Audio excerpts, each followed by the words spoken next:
How can we be more productive?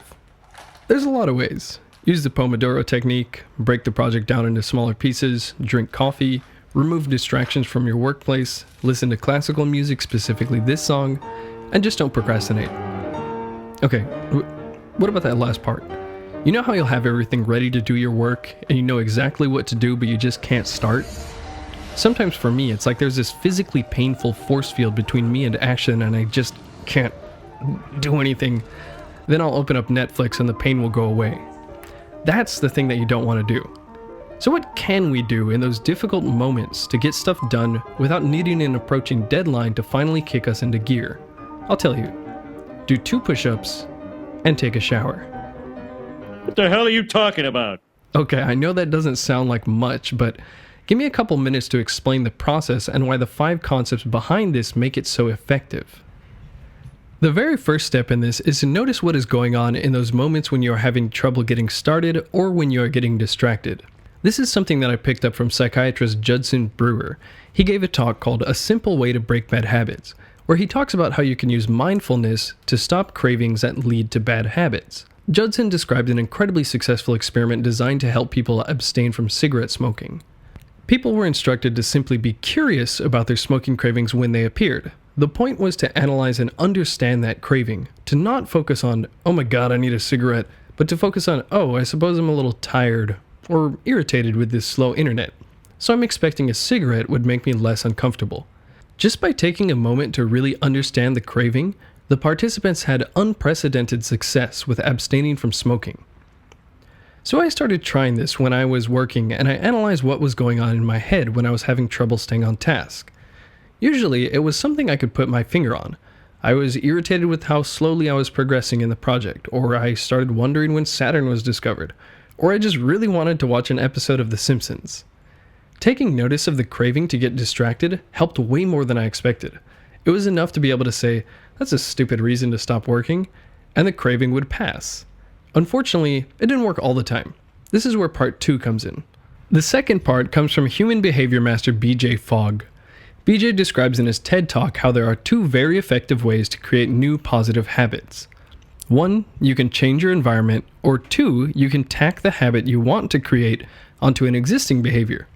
With the second method, BJ talks about how he was able to get in about 100 push-ups a day by simply pairing a new behavior, push-ups, with an existing behavior, going to the bathroom.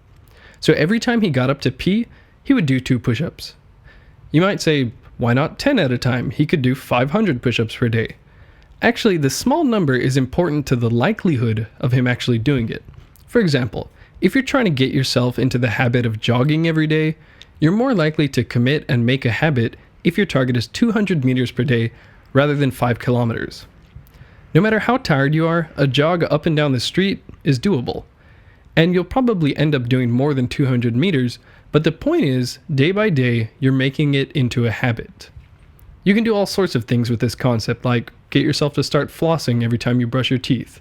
I chose to make the habit of doing push-ups when I caught myself procrastinating. I successfully made it a very regular habit by starting with 2 push-ups, but now I regularly do more like 10 or 15. When I first started this, my idea was just that if I'm going to slack off, I might as well get some exercise. But the exercise helped me in a way that I didn't expect. It was giving me a small boost in willpower, so I would just go back to work instead of opening up Netflix. Richard Branson has claimed that working out gives him 4 extra hours of productive time each day. Several studies have shown that exercise increases BDNF, brain-derived neurotrophic factor, which stimulates the production of new neurons. BDNF is very important to learning, memory, and higher thinking.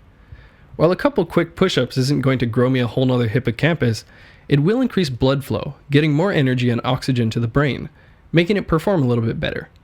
Better performance also means increased willpower, which is usually enough to get me to control myself and stay on task.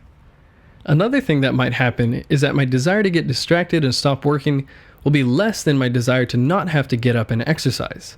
These 2 situations alone are usually enough to keep me from procrastinating. And this small practice is reinforcing my ability to be mindful of my actions. In another video, I talked about how sites on the internet like Facebook or Twitter use a hook to keep you constantly using them. This mindful practice makes it easy to get yourself out of the hook and say, I don't even know this person, why am I looking at their wedding pictures? and then close Facebook. So what do you do when you have the willpower to work, but you need to come up with new ideas to continue? If the task at hand only requires the will to do it, you can continue using the exercise trick to boost your willpower. But what if you're at the point where creativity is necessary? This is where the shower comes in. Surely anybody has had the experience of being in a shower and having a good idea suddenly hit them out of nowhere. 8.2 million subscribers to the subreddit r shower thoughts shows how universal this phenomenon is. The key with the shower is not necessarily the action of washing yourself. The key is actually being isolated in a usually quiet room where you're not working or watching TV or checking your phone. When Salvador Dali needed creative inspiration, he would relax on his sofa with keys in his hand, and when he dozed off, the keys falling would wake him up. He would then quickly jot down whatever ideas he had in that moment. Thomas Edison did something similar with ball bearings and relaxing in his chair. Albert Einstein supposedly had one of his insights about the nature of light when he was rowing on a boat in the middle of Lake Geneva. The common theme here is they're not doing much. Their minds are relaxed and not straining on a particular task. So it doesn't have to be a shower. You can replace it with a distraction-free walk, relaxing in a chair, just something slow and quiet to keep your mind relaxed. However, if you do happen to be able to take a brief shower or bath, the warmth of it will cause you to release dopamine, and increased dopamine flow is linked to better creativity. So what's going on here? Engineering professor Barbara Oakley has a pretty good explanation for what's going on. She says there are two modes for the brain: a focus mode, where you are focused on a particular task, and a diffuse mode, where you are relaxed. You can think of these states as your brain being two different types of pinball machines. The focus mode brain has many bumpers, so once the pinball takes off, it's easy for the ball to get stuck in a certain area. The diffuse mode brain has less bumpers, so the pinball bounces much farther around, and more parts of the brain can be accessed. In his book Originals, Adam Grant says that this sort of productive procrastination is actually one of the traits of creative people who take truly original ideas and turn them into multi-million-dollar companies. The last part of this has to do with the flow state. Steven Kotler, the author of The Rise of Superman, talks about something called the flow state, a state he describes as an optimal state of consciousness where you feel totally absorbed in the task at hand and all aspects of performance, mental and physical, go through the roof. If you've worked on a paper with only 3 hours left until the deadline and you were typing continuously at double your normal pace and you didn't notice 2 hours passed until you had to pee, you were probably in the flow state. A common trigger for going into flow is high stakes moments like finish this paper or I fail, or make this jump or I die. Steven says that in order to put yourself in the flow state, you need to be aware of a 4-part cycle that starts with working through a phase of struggle where you are focused and working hard at a challenging task. The next step is to go into a release phase where you take your mind off of the problem. The third part of this cycle is being in the state of flow. After you've focused really hard and then you took your mind off the problem, you come back to it, and if you're really lucky, your brain will start to release a bunch of performance-enhancing chemicals and you'll start to work or perform incredibly effectively. The fourth part then is a recovery phase, which is sort of like a mini hangover. The chemicals that enhance performance are also feel-good chemicals. So you go from this amazing kind of high when in flow to feeling pretty crappy once those chemicals are used up. So it's also important to be able to deal with that neurochemical hangover by getting the proper vitamins, minerals, and some sunlight so you can get back into the cycle again. Of course, actually getting into the flow state isn't easy. For me, I notice I can sometimes get into it if I've cycled between grinding really hard and getting my mind off of the task, say 2 or 3 times in the span of 2 hours. So that is the 5-part anti-procrastination process. And the good thing about this process is that you can get better and better at it. The more you practice mindfulness, the easier it is to be in control of your actions. Every time you successfully do push-ups after getting distracted, it becomes more of an unconscious habit.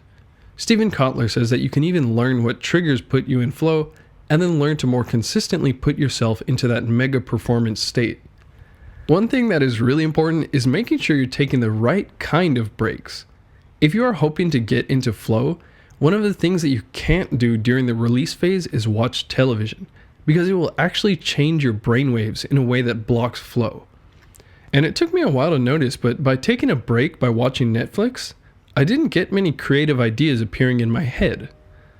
This kind of thing makes me wonder how many creative insights may have been lost by people being constantly stimulated by their smartphones. Most of us can't even cross the street without replying to a text or scrolling through the Twitter feed. It makes you wonder if Einstein would have had those insights about the nature of light if instead of the clouds, he had a smartphone to look at while he was on his boat. If you like this, make sure to subscribe. If you really like this, you can help me out on Patreon. Here are two of my other videos, one on how the internet makes us less productive, and another on how the low-fat eating guidelines made us a lot less healthy.